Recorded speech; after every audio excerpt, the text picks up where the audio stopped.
My guest today, the first time I ever saw him, I knew him as a movie critic, but he'd been a best-selling author for years before that. American history expert, longtime conservative talk radio host. In a way, when you get to know his history, he's like an intellectual Forrest Gump. And I mean it this way.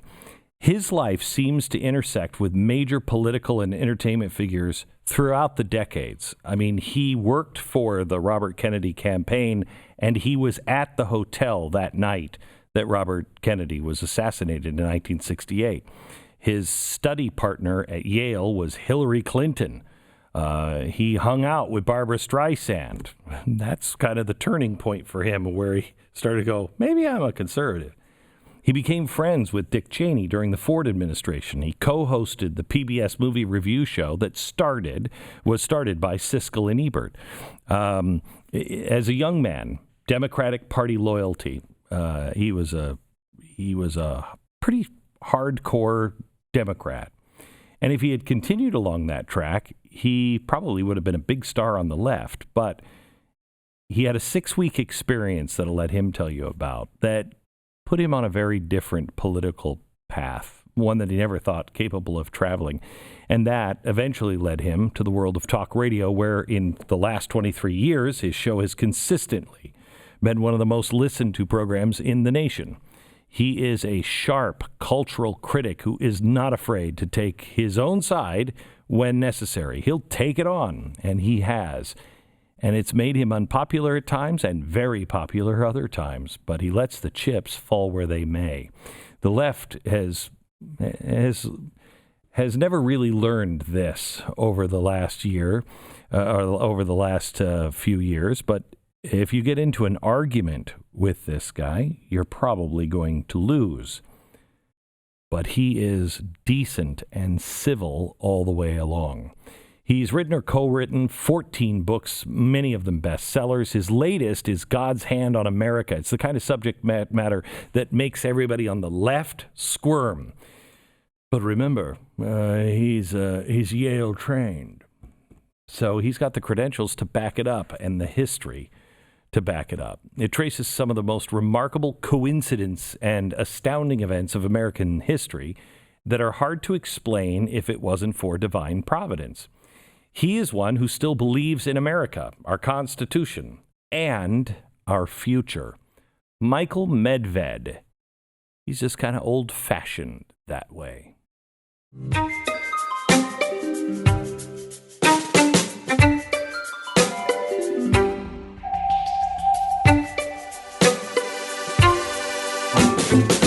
Michael, when I first got into the media, I thought it was going to be glamour and exciting and everything else, everything that it's not. But the one thing I hung on to was that there were really good, decent people. No. You are truly, I can count them on one hand, one of the real decent members of the media. Thank you. And you have tried really hard over the years, and you have come from a surprising place. I mean, I don't know if most people know this, but 16 years old, you're at Yale University. I went to Yale at 30 and barely made it. So you're obviously very, very bright. Then you go to California and you try your hand at screenwriting. Actually, I did politics first. Oh, did you? Yeah, which is more embarrassing because at the time, when I was at Yale, my junior year, I took a leave of absence second semester of my junior year to work for Robert Kennedy. And that's right. And I was. You were there I was there when the ambassador was shot. Yeah, I write about that. Can you talk about it a bit? Sure. I was. Let's see. I was 19 years old, and I was very, very taken when Kennedy came in because I still admired RFK, and when he jumped into the race, and it was the New Hampshire primary, where Eugene McCarthy didn't win the New Hampshire primary, but someone challenging Lyndon Johnson, who I had come to believe, and I still believe, was a terribly corrupt, horrible man, destructive president, and who had lied and lied and lied about the war and everything else. In any event, Eugene McCarthy got 42% in the New Hampshire primary, and RFK came into the race. President's brother of the martyred president. I was so excited by it. Also, to tell the truth, my girlfriend was in California. and you know, so I came out and worked on the campaign because the California primary was going to be decisive. And it was incredibly exciting, and you felt like you were part of history. And there was a great sense that he would be president because it was going to be another Kennedy-Nixon race because Nixon was going to be the Republican nominee. And I think he would have won. Oh, I think so. And by the way, of all those brothers and all those children, yeah, and partially because he was the one who was sincerely religious. But that's another story. What happened was, went to the victory celebration, worked all day, actually trying to get voters to the polls and organizing the polling operation. And Kennedy won that primary against Eugene McCarthy, and he won it fairly narrowly. I think it was 4.5 points. But we were all celebrating, and then he came and gave his speech. And, you know, I remember everything about it because the thing was, I was like 2 rows back from the podium when he's giving this speech in the Ambassador Ballroom of the Ambassador Hotel, which was one of these creepy old Hollywood places. It was already seedy. It's since been torn down. Yeah. You know what they have there now where they tore the Ambassador down? Robert F. Kennedy High School. Wow. Yeah. But in any event, he gave his speech, and I remember calling out. And in some of the tapes, you can actually hear my voice, and I call, "We love you, Bobby." And, you know, as a kid.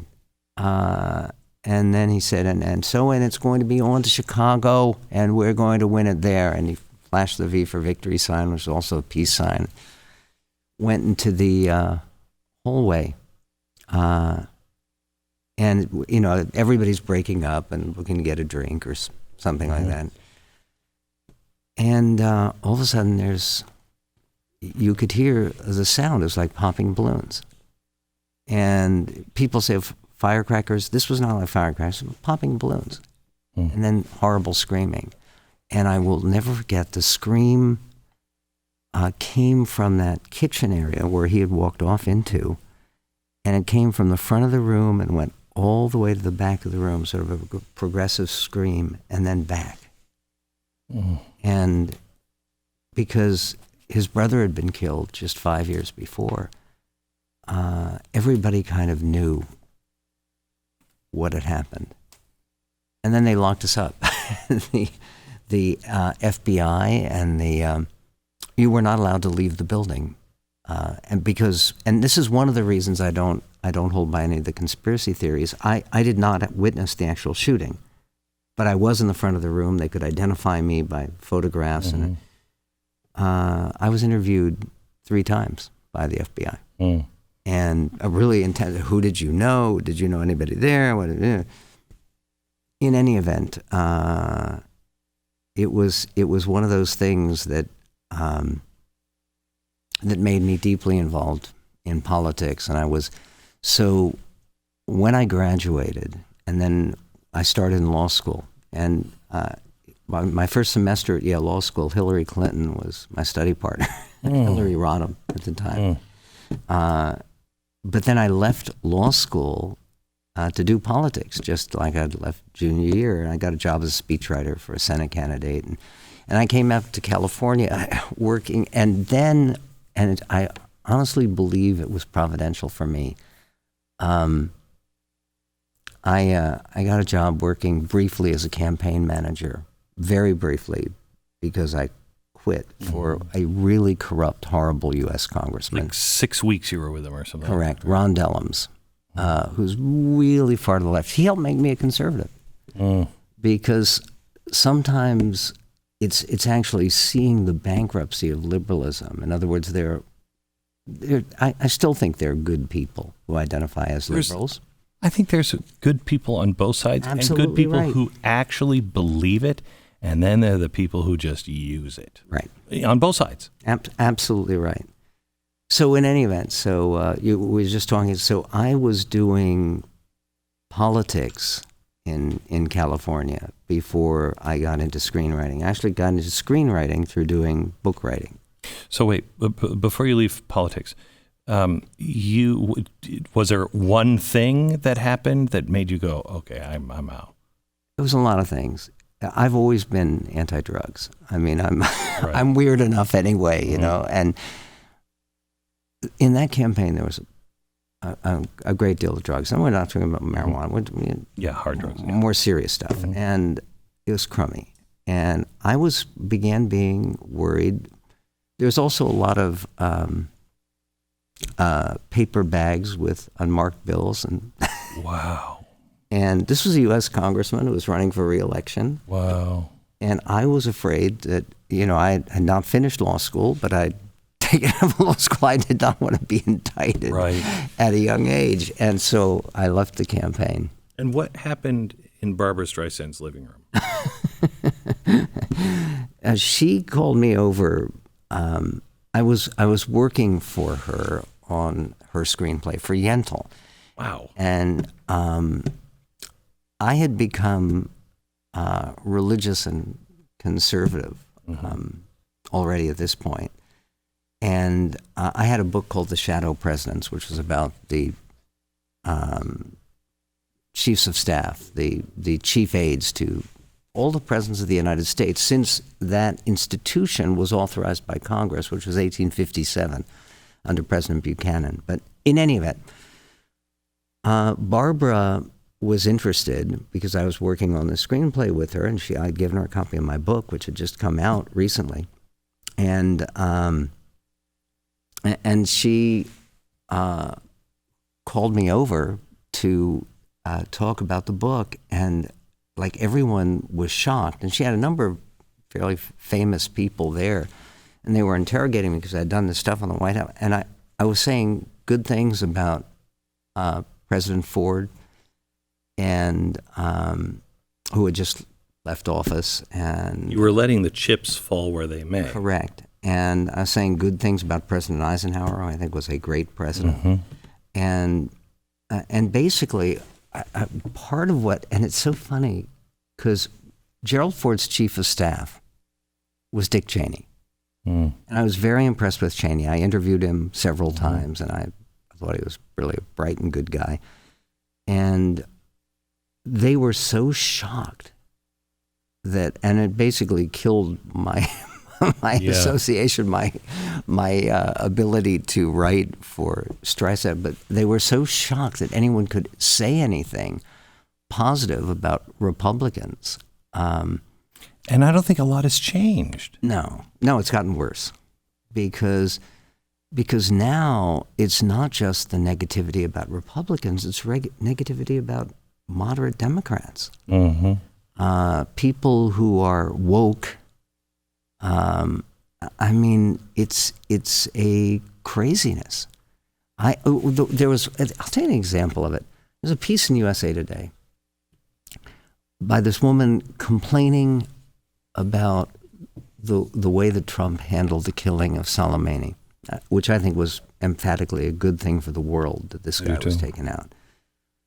And she said, look at all the pictures. It's all white males who were advising him. Why can't there be some generals who are people of color and women? And okay, we're talking about national security here, right? I don't want to balance. I want the best person. Exactly. Yeah. And that's the point. Now, I made the point that if you look at that picture of Barack Obama, the best night of his presidency when he killed Osama bin Laden. No, hardest night in 400 years. As Joe Biden said, it was the hardest decision in 400 years. Right. It was a good night for President Obama. But they have a picture of him in the Situation Room in the White House, and there's one person of color who was president of the United States, and one woman who's Secretary of State. All the rest are white males. Okay? But I guess that's okay because it's Barack Obama. But this whole idea of trying to judge people by the color of their skin rather than the content of their character. Opposite. Right. It's the exact opposite. And the left, you say woke. I think sometimes what the left says is the opposite of what the word means. You know what I mean? Political correctness is, for some reason, not scary to everybody. Those two words. That should scare the heck out of you. Politically correct. Not correct. Right. Politically correct. And you just said woke. And to me, the left has gone dead asleep. Because at one point, they still were the people that were apparently fighting for the little guy. They were the ones who would stand up for the racial injustice. It's none of that, I don't think, is happening now. The one thing that has changed, it seems to me, is if you go back and you look at the American left, there was patriotism there once upon a time. Once upon a time. Robert Kennedy, the Kennedys wouldn't be allowed in the Democratic Party. Not a chance. You're absolutely right. I mean, Scoop Jackson, who was the last Democrat I ever worked for, was a real patriot. People who loved America, understood America was no accident. The reason I write about the Kennedy assassination in God's Hand on America is because I remember right after the assassination, I was addicted to watching the funerals and everything. The novelist John Updike said, with the killing of Bobby Kennedy, God has now withdrawn his special blessing on America. And I remember at the time being so chilled by that and at the same time enlightened by it. Because what it showed is that even this very liberal, Harvard-educated novelist understood there was a special blessing on America. John Kennedy understood that. Franklin Roosevelt understood that. Harry Truman lived that. Lived it. And again, it is only today that the left has abandoned the idea that America has not special privileges because we have been selected by Providence, but special obligations. And that's the whole idea of the chosen people notion in the Bible, is it's not chosen for special benefits, for more rights or privileges than anybody else. It's special responsibilities. And that's something that Americans have understood from the time of our founding, from long before independence. It's something that Jonathan Edwards talked about. By the way, do you know who Jonathan Edwards' grandson was? Most famous grandson? Aaron Burr. Which just shows you, there's one guy who's incredibly virtuous, this great preacher who helped to awaken American religiosity in the 1740s, which led to the Revolution. And then he has a grandson. Well, people have seen the musical Hamilton. They know it doesn't work out so well for Burr. Yeah, and it's not surprising. It's one of the problems we have now, where people have worked so hard and we've come so far. I mean, 2005, 2000, I really thought we were making tremendous progress on race. I'm from the Pacific Northwest, so you know what that's like. We didn't have those kinds of problems ever. We weren't a state. We did against the Chinese. Yes. Yeah, correct. There was actually lynching of Chinese immigrants. Correct. Seattle was a really dicey place. Dicey place in the 1800s. It is. The homeless. It is. But we didn't have the black-white issues. So I never saw it that way because I wasn't raised in that kind of situation. But I saw it elsewhere. I saw it in the rest of the country. And I really thought, wow, there's some bad places still. But on the whole, we've really come a long way. But I think we've gone back so far because the left has dismantled Martin Luther King. Right. And they have taken away from his memory. That's the last major chapter in my book, is Dr. King. And it's Providence and the Prophet. And again, it is impossible to read about his life or to read his speeches or to read his letters without recognizing that he was accurate in seeing God's working in his life, that God had a purpose for him. There was an attempted killing of Dr. King where it was actually a letter opener in the shape of a samurai sword. I didn't even know this until I read your book. I had no idea. That this crazy woman plunged into his chest. And he was talking about it. It was 10 years before he died. The night before he died, in April of 1968, he's giving his final speech where he says, I have been to the mountaintop and I have seen the promised land. I may not get there with you. And next day he's killed. He was talking in that speech about the assassination attempt where if he had coughed, he would have died. It would have ruptured his aorta because he had this thing that they had to remove surgically because he'd been stabbed. And he said, I am so glad that God has given me this last time that I didn't cough because of what I have seen and the progress that I have seen. And see, here's the basic thing. We're very lucky to be here in America. I mean, your life is unimaginable anywhere else. My life is unimaginable anywhere else. We're so fortunate. My grandfather decided to bring his family from Ukraine in 1910. It took him 14 years because of the interruption of the revolution and civil war in Russia to get my grandmother and her one surviving child. They lost during that nightmare. This is World War I. She lost 5 daughters. And then when he finally got her to America in 1924, there was an assumption that she was terribly sick. And she, like poor people, never been to school.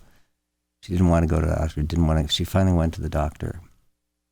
And she was convinced because her neighbors had told her she had a terrible tumor and she probably wouldn't survive.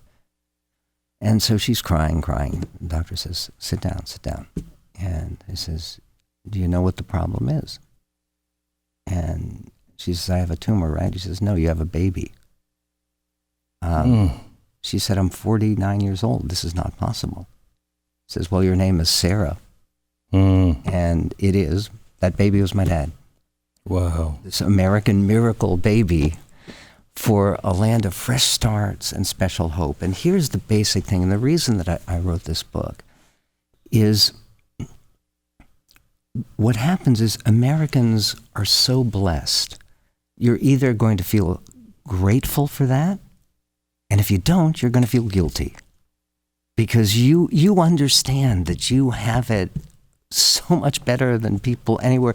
I call it the golden ticket. It's like Willy Wonka. We've won the lottery. We're born in America. Okay, if you don't feel grateful for that, then you're going to feel guilty that we have gotten all these things because our ancestors stole and they pillaged and they exploited and they destroyed and they were uniquely racist, and it's slavery and it's Native Americans and it's despoiling the environment and it's American imperialism. All that crap is a way that people can understand their own good fortune, which is a very negative way. It's psychologically unhealthy. It's historically nonsensical. And the right way of understanding it is, yes, God has blessed us uniquely, but not because we're so great. It's because he calls us to be better. And he calls us to actually continue this work. Dr. King said, the arc of the moral universe is long, but it bends toward justice. And he understood that. We must as well. About 10 years ago, 8 years ago, I started reading Dr. King, and I just devoured anything I could because I was convinced his message is the message for today as well. I mean, it is the answer. Jesus knew that. Lincoln knew that. Gandhi knew that. Bonhoeffer knew that. It's the same thing over and over again.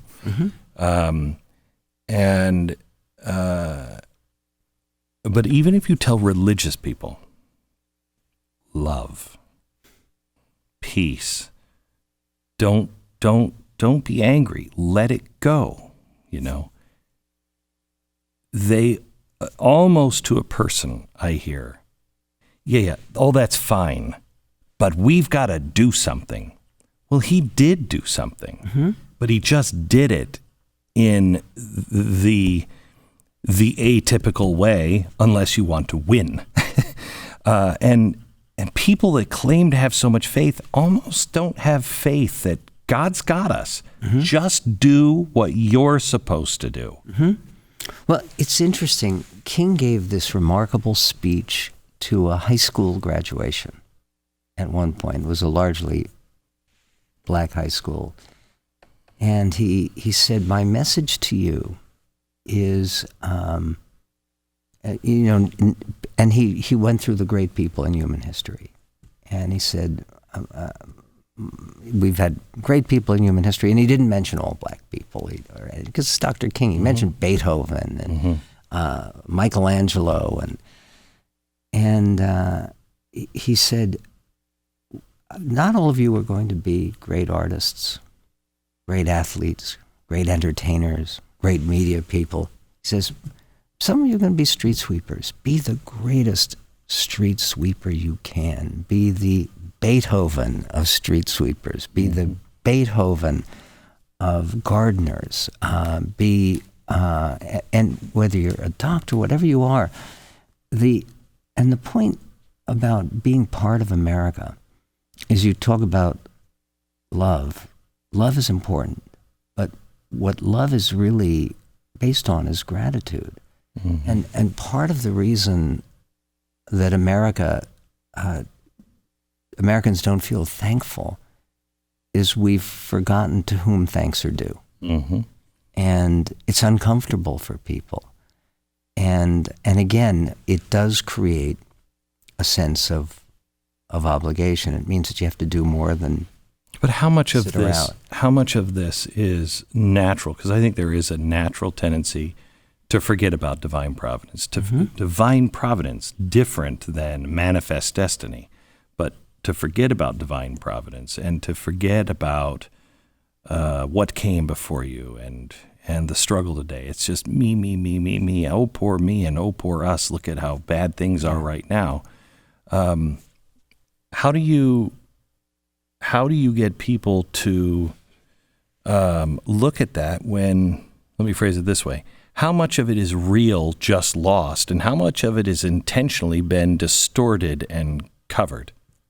Well, I think a lot of it has been distorted and covered because it's to actually look at America and to the history of America, it is impossible to think it was an accident.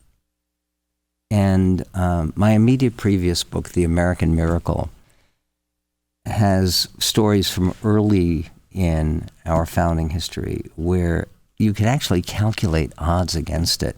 In the new book, I talk about the Battle of Midway, which everyone who participated, including people who, again, were self-described atheists. And yes, they existed in America. They always have. Yeah. Where what you cannot mistake is what Hegel talks about as the will of history, is that there is a pattern here. And yes, you can write it off as, oh, it's just happy accidents. But a pattern of happy accidents is still a pattern. And it's going somewhere. And I think part of what's happened in America is this sour mood that we have, which is so profoundly ungrateful for what we have.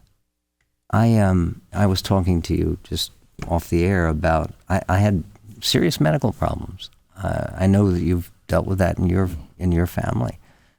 How grateful that we live when we do, when they can prolong life, and life in America is so sweet. One of the things that I despise about the left at the moment is people will say, oh, yes, you say, do I love America? I love America for what it could be, for what it might be someday. Okay, that's like telling your wife, do you love me, honey? Well, I love you for what you could be if you had to lose a few pounds and if you had to change your hairstyle. Well, please. That's a way to head toward a divorce. And the point is that I love America for its craziness, for its incredible variety. There's a Shakespearean line about Cleopatra, neither time can wither nor custom stale her infinite variety. America is a land of infinite variety, but it is also the kingdom of kindness. And there's a very great rabbi, the greatest rabbi of the last generation, the Lubavitcher Rebbe, who said that he used the term Malchus Shel Chesed, a kingdom of kindness. That's what America is. And what I would do to call people back to some recognition of it, other than reading my book, is to recognize the history of your own family. Because when I look at the history of my family on my mom's side, my dad's side, my wife's family, every American family, look where they were. Look where we are. This is not a downward progress. It is a lie that America is in an irreversible moral decline. There's another poem by Langston Hughes, great black poet, Let America Be America Again. And what that requires most of all is an appreciation for what we have been and what we are. Are we able to salvage it with where we are right now if we don't? Sure, and let me give you examples. When President Reagan became president, think about it. We had just had 4 years of Jimmy Carter. We had just gone through the Vietnam War. Watergate. We had the only American president to leave office under a cloud, to resign. We had cities burning down. When Dr. King was killed, his memory was defaced. There were riots at 163 cities, and most of them deadly riots. We had, I don't know if you remember this, you probably are too young, but there was a guy, math graduate student, who was murdered at the University of Wisconsin because he went to the building late and the left blew up the building.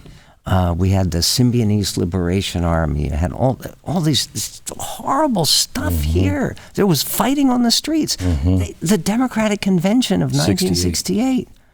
The country was a mess, and crime was skyrocketing in every major American city, and drugs were a plague, and this huge explosion out of wedlock birth and the collapse of the family and all of this going on.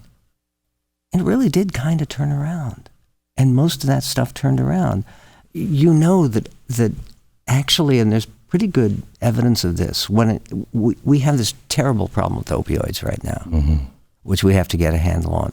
But in terms of the heroin, even the meth, things have been getting better a little bit.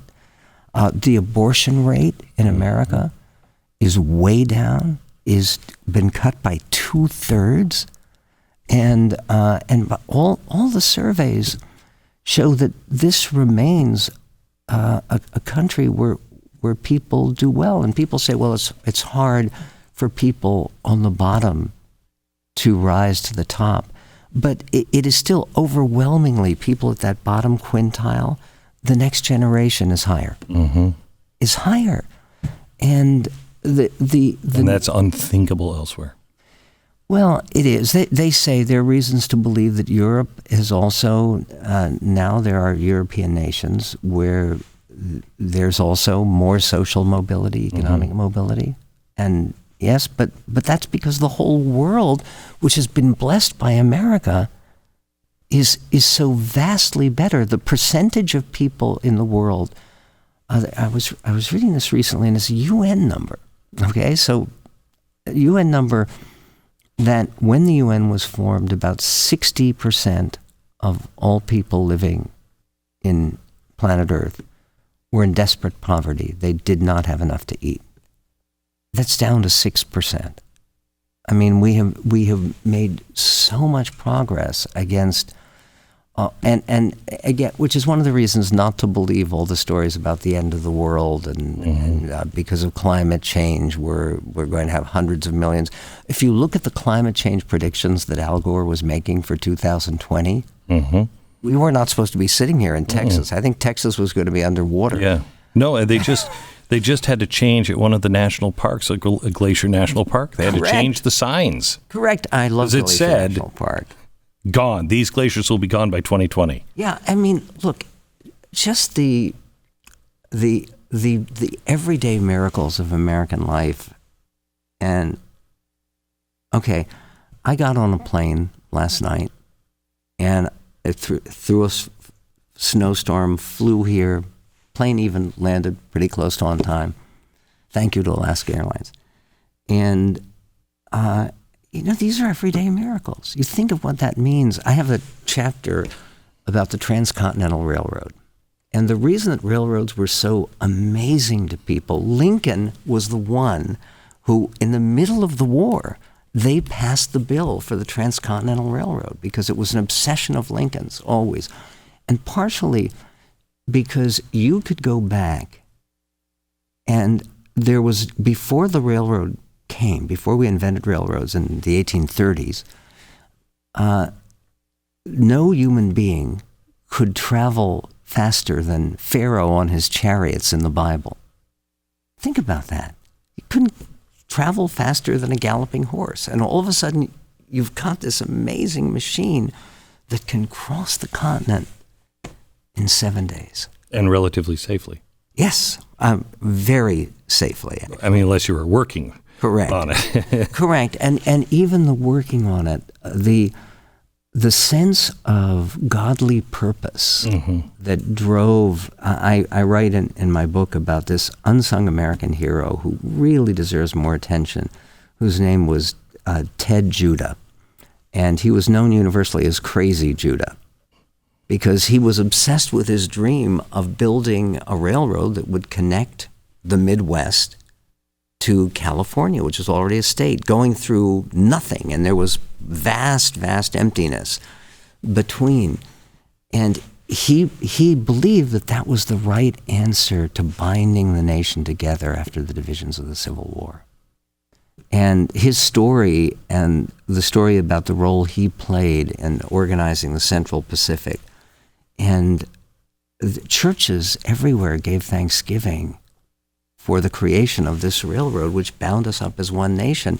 See, that kind of story, which is it's the first transcontinental railroad ever built anywhere. And before that, to get to California, you had to either go overland, which took about 6 months, or you had to take a boat, a ship, that would go around the tip of South America, because Theodore Roosevelt hadn't built the Panama Canal yet. And that would take 2 months. And all of a sudden you could make this trip in 7 days. And all of that is incredible. I'll tell you another thing. Most people don't know this. They should. It's a blatant miracle. When we had a war with Mexico, and I know it's controversial, we had a war with Mexico. Guess what? We won. But President Polk sent down... Actually, a war with Spain, wasn't it? No, it was with Mexico. Was it Mexico? Yeah. Mexico, war with Spain was 1898. Right. War with Mexico was 1846, 48. In any event, President Polk sent down the chief clerk of the State Department, whose name was Nicholas Trist, who's a fascinating guy. He's former private secretary to Thomas Jefferson. He married Jefferson's granddaughter. former private secretary to James Madison and to Andrew Jackson. Okay. He comes to Mexico to negotiate the peace, and Polk has gotten it in his head at this point that we should take all of Mexico. They had the all Mexico theory in the House because we had beaten them in the war. Why not? Now, that would have been a terrible idea. That would have made us an imperialist power. And Trist didn't want to do that, so he's negotiating. The one thing he's concerned about is we'll get California. Okay. And we'll leave the rest of Mexico to Mexico. So Polk fires him, says, no, you no longer represent the United States in these negotiations. So he tells the Mexicans, you want to continue negotiating with me? And they did. He signs on February 2nd, 1848, the Treaty of Guadalupe Hidalgo. Okay, now if that date, he signed on virtually the same day they discovered gold in California. And had they known that California, and this is why America had this huge economic advantage in the 19th century. Now, all of this, people who are participating said this is, and by the way, Polk went from having fired Nicholas Trist and having ordered troops to come and arrest him for disobeying the president to, wait a minute, he got this treaty and he got California, we got all this gold. 300,000 people came out to California in the first 18 months after discovery of gold. Wow. And it was a state a year and a half later. And it's another story. In any event, this stuff, the idea that all of this is accidental, I don't think holds.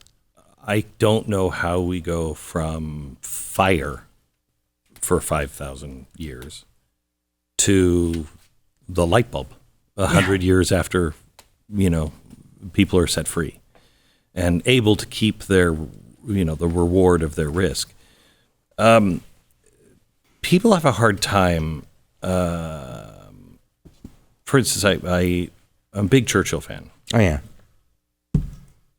But if you read about Churchill from the Indian perspective, the guy's a monster.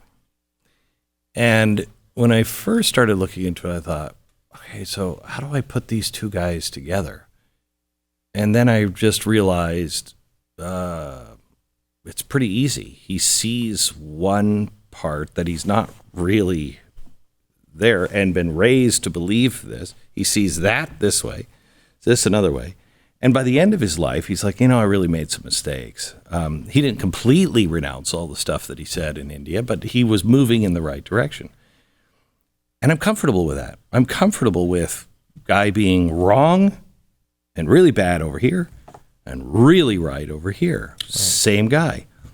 We can't give that to ourselves. We can't give that to our country, it seems. And we have to. Absolutely have to. Because it's not that America doesn't lose. We lose, we have setbacks. But the pattern... And we make mistakes. Absolutely, but the pattern is upward and for the enormous benefit of the world. There's a recently retired historian at University of Pennsylvania, Walter McDougall, who writes, I think, very provocative question. If you look at history, what is the biggest event of the last 500 years? It's a long time. He says, without question, it's the rise of the United States of America. Because it's changed everything, all around the world. I think the biggest, actually, if you had to tie it to event, what event would it be? And again, he talks about the rise of America. Okay, but that's not an event. That's a, okay. Yeah, an event, a development, if you will. He uses the term event.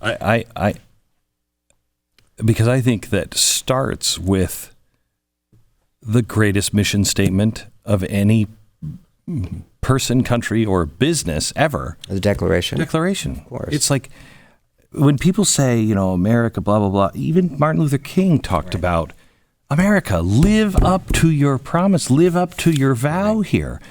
We so, dismiss this mission statement. You want to get rid of America? Great. You have a better mission statement. There's also the fact that, and again, this is one of those unbelievable accidents. Most important event of 1787 is Constitution of the United States, Constitutional Convention. Before the Constitutional Convention gets together in August, September of 1787, something else happens. Under the Articles of Confederation, Northwest Ordinance. Now, the Northwest Ordinance forever bans slavery. And what's amazing is this country, people want to talk about America's guilt for slavery, and of course we bear some guilt for slavery. But one of the things that's very important to understand is that slavery was universal at a time when they organized in the 1680s the first anti-slavery society in Philadelphia. And what was not universal was the move by Christians, particularly in Britain, and then later in the United States, to dismantle the evil of slavery. And when you talk about mission statement, in the Constitution, at the Constitutional Convention, despite the fact that some of the delegates were slaveholders, not a majority, but some, one of the slaveholders, George Mason, wanted to abolish slavery in the Constitution. But in any event, they built into the Constitution the ability to ban the slave trade in 1808, 20 years later, which they did. Which you would think progressives would understand. Yeah. That's the progressive. You can't get it done, so let's put in one piece to take that first step. Correct. And it put, Lincoln used the term, putting slavery on the path to its ultimate extirpation, to get rid of this evil, evil crime against humanity. So I bought an 1830 engraving of the first draft of the Declaration of Independence. Wow. Have you ever read it? Yeah. It's before, by the way, it's one of the very few things that's ever been improved by committee. Yeah. But it's because who was on the committee? Yeah. John Adams, Benjamin Franklin. Exactly right. Roger Sherman, Robert Wilson. But in there, even his handwriting changes. Jefferson's handwriting changes. This so-called Christian king is now, it goes to people on the other side of the world who've never offended him, and he enslaves them and then puts them on a ship. If they survive that, he then sells, capital letters, men on the open market. Men. All men are, he knew. Right. They just couldn't get it done. And I don't know how we can't. It was a unanimous document. It had to be. That was agreed on beforehand. What is it? 2 states said no to it. Well, how can we not give ourselves the break? Because how are we going to be judged? Are we perfect now? Yeah, and again, and you think about the war between the states and what that meant. And the Battle Hymn of the Republic, and that was the title that Julia Ward Howe gave to it, the Battle Hymn of the Republic. The last verse of the Battle Hymn of the Republic, the ACLU hates it. It says, in the beauty of the lilies, Christ was born across the sea, with a glory in his bosom that transfigures you and me.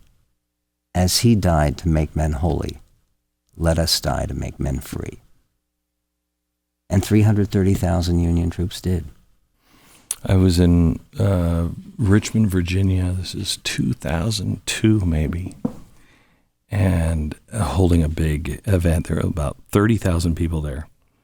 And I said, so on the program, I've invited this black gospel choir, and they're going to do the battle hymn.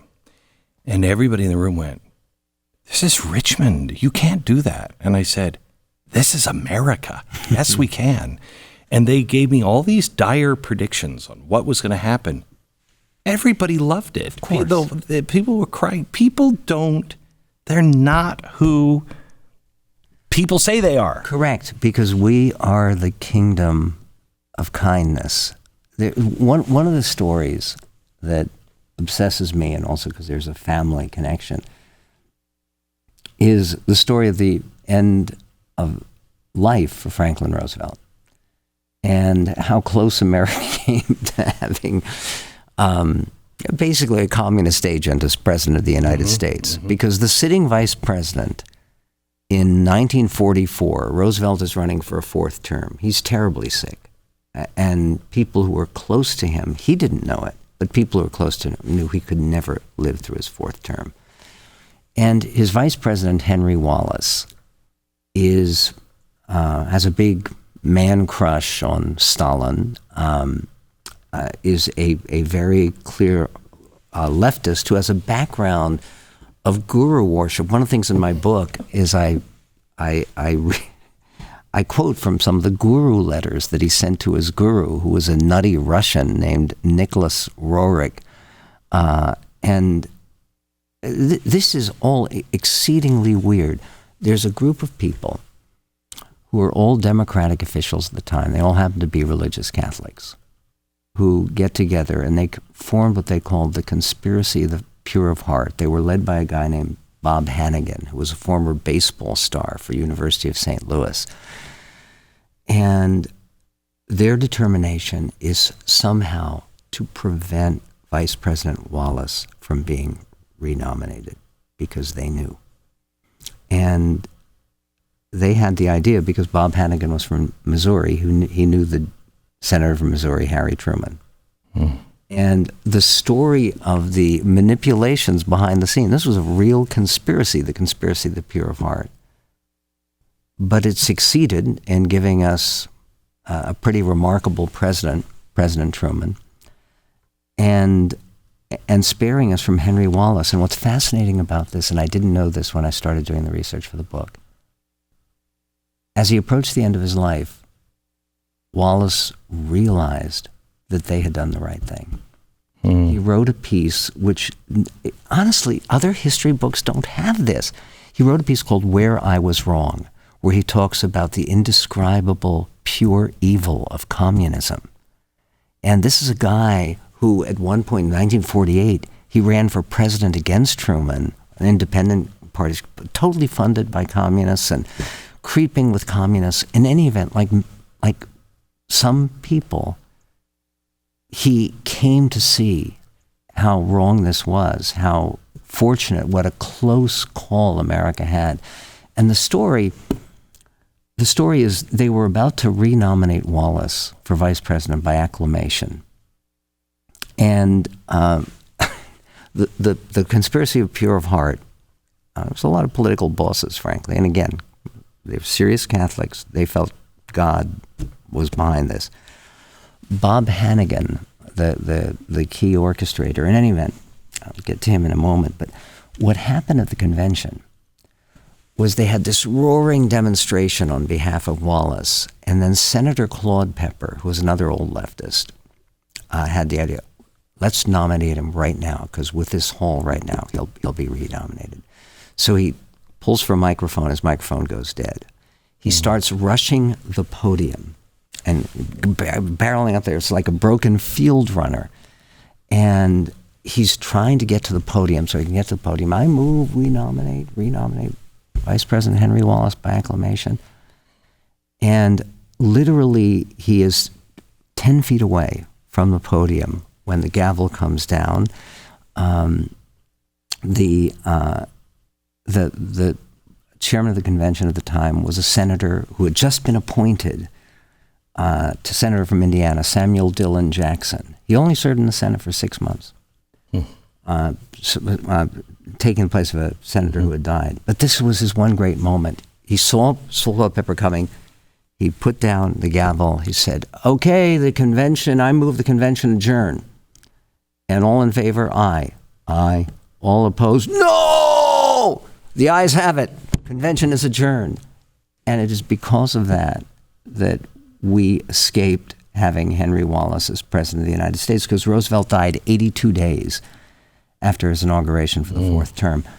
Bob Hannigan said, on my tombstone, I want, here lies the man who saved the United States from Henry Wallace. And is it on his tombstone? No, because he died shortly thereafter. He had a stroke, heart attack, and a stroke, and he was a young man. And a lot of people thought he was a former chair of the Democratic National Committee, but the kind of very patriotic, seriously religious Democrats we need more of. He would be called a Nazi in today's Democratic Party. Right. Let's talk a little bit about, you talk about Theodore Roosevelt. And I know you don't like him. no, there's parts of me, I love him. Okay. I love him. He's a product of his time. Mm-hmm. He's a product, and we saw what this turned into overseas. This progressivism, this Fabian socialism, it's ugly at the end. But you can understand it the first time. You can understand it when everything is changing and you don't know how to adapt. Here's a new scientific way to look at things, et cetera, et cetera.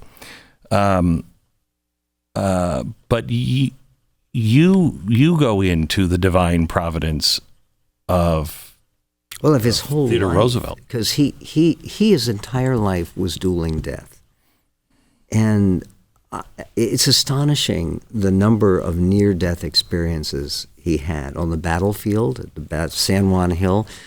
He's the only one on horseback because they hadn't gotten their horses. It was a typical Army snafu. The Rough Riders had to charge uphill on foot. There are a fourth of his regiment is either wounded or killed.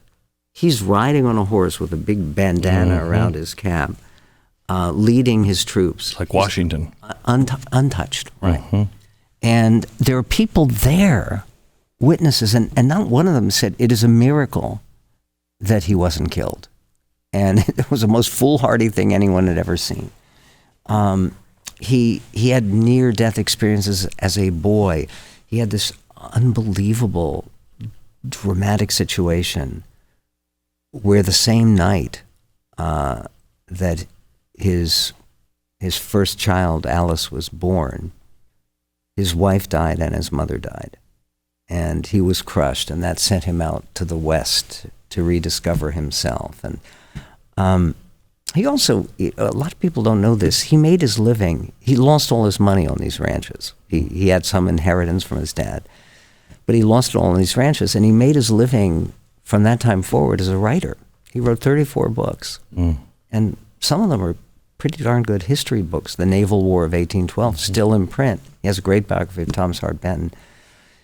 In any event, what I talk about is this moment in 1912. He's running for president as a progressive, and he's chugging into Milwaukee, and there's 10,000 people, literally, at the Civic Stadium who are going to hear TR speak. His voice is shot. Things like, okay, he's coming out. He's about to go to the speech after a dinner, and from 10 feet away, he's shot. Takes a bullet in the chest. He crumbles. Blood is oozing out. They say, we have to go to a hospital, Colonel Roosevelt. He says, no, I'm going to deliver this speech. And he delivers the speech. The first line, he says, you may not know this, but I have been shot. But it takes more than a single shot to kill a bull moose. And he spoke for more than an hour. And again, part of what is remarkable, and he always considered remarkable, was in his coat pocket, he had, it was a 50-page speech. He had folded it over twice, stuck it in his pocket, and he had his glasses case. That slowed the bullet. And had it not, he certainly would not have lived, because it was right near his heart. It's like Reagan. It was very close to his heart. So the question is, he was spared. This is 1912. He died 7 years later. What is it that he did in that 7 years? He was the leading light for American preparedness. At the time that he began beating this drum for American preparedness, at the beginning of the Great War, said, we are going to end up getting into this war. Like it or not, it's going to happen. And he clearly was our army was the same size as Portugal at the the beginning of the war. And Roosevelt, who was a very religious guy, always went to church and liked to walk to church. And there are stories of him walking to church when he was president, with the Secret Service huffing and puffing to keep alongside him because he was a believer in the strenuous life. And he spoke to a minister right before he died, and he died very suddenly. And he said, this is what I was kept alive for. And he said that even after his son Quentin had died in that war, which was the most painful thing in his life. In any event, what's fascinating to me is that Roosevelt, like so many other important Americans, virtually all the other important Americans, believed that there was providence, that there was a plan, and wanted to be part of it. And I think manifestly he was. We don't have the Panama Canal without Theodore Roosevelt. And frankly, establishing our system of national parks and national forests to be what they are, which is a great gift to the country, where they can take down the signs about the missing glaciers in Glacier National Park. That's also a Rooseveltian gift. So let's talk about future history. You happen to make it to Ray Kurzweil's Dream of 2030. You're now, I don't know, downloaded, and so Michael Medved lives on. It's 100 years from now. What's being written about these days about America right now? Well, for one thing, I think that there are people out there, and I know this, who believe that they see God's hand in our current situation because of the victory of President Trump and because what President Trump has been able to achieve. And this is taking nothing away from his achievements, which are real. But I think one of the problems that we have is putting too much importance in a single individual. Now, sometimes those individuals can be, Reagan changed everything. Pope John Paul II changed everything. Is it possible Trump will be remembered like that? I think it's possible. Is it possible that he'll be remembered in very different terms? I think that's possible. The point being that I go back to a biblical passage. It's in Book of Exodus. It's 33, chapter 33. I think 23. I'm almost sure. Okay. Moses, clearly a man of God, a servant of God, as he's described, wants to see God's face.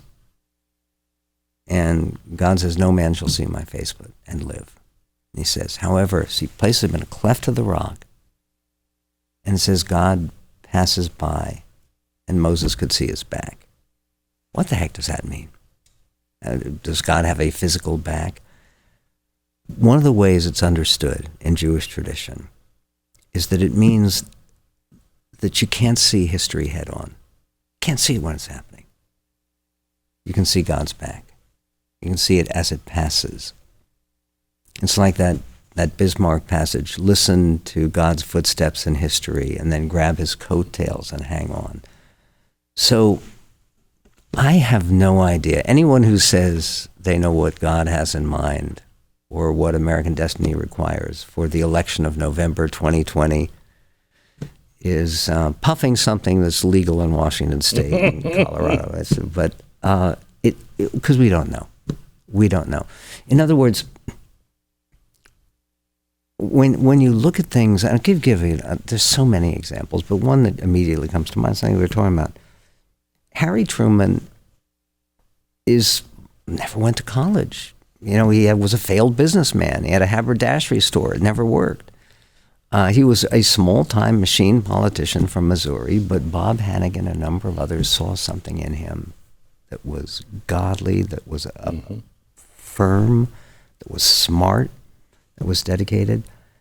If you were reacting in April of 1945, Franklin Roosevelt and now Harry Truman as president, you thought, disaster. It turns out, what a great presidency. The whole network, the whole setup of what won the Cold War, of NATO and of the containment strategy, and recognizing Israel 12 minutes after Israel's independence is proclaimed. Harry Truman was a great blessing for this country. It was. Didn't think so on the April day he took over. Who knows? This is a very, very long, elaborate, and emotional dodge of your question. I hope that they write about the history of our country, that America is going to make another comeback. It's not make America great again. I don't think we've ever ceased being great. But we'll make another comeback as we did in the 1980s under President Reagan. And not just economically. But you grew up, you remember what it was like when we were afraid of nuclear war and the Soviet menace, and the Russians were, I remember Mort Sahl, a comedian, had a joke. He said, well, today all of the optimists are teaching their kids how to speak Russian. And the pessimists are teaching them how to speak Chinese. Okay, America's here, still the dominant power in the world, still the dominant force of the world. And it's not, again, because we're better. It's because we are an instrument. Lincoln used that term a lot. He said, I am an instrument, an humble instrument of the divine will. And that really is, I think, the situation for America. If you believe that there is a God who has an influence on history, I think most people have to recognize that. What's he going to use, Belgium? He will, but it'll be difficult, but he will if we don't do it. Well, yeah, no, I mean, we are the biggest, most significant. The last great hope. We are the last best hope. Yes, thank you.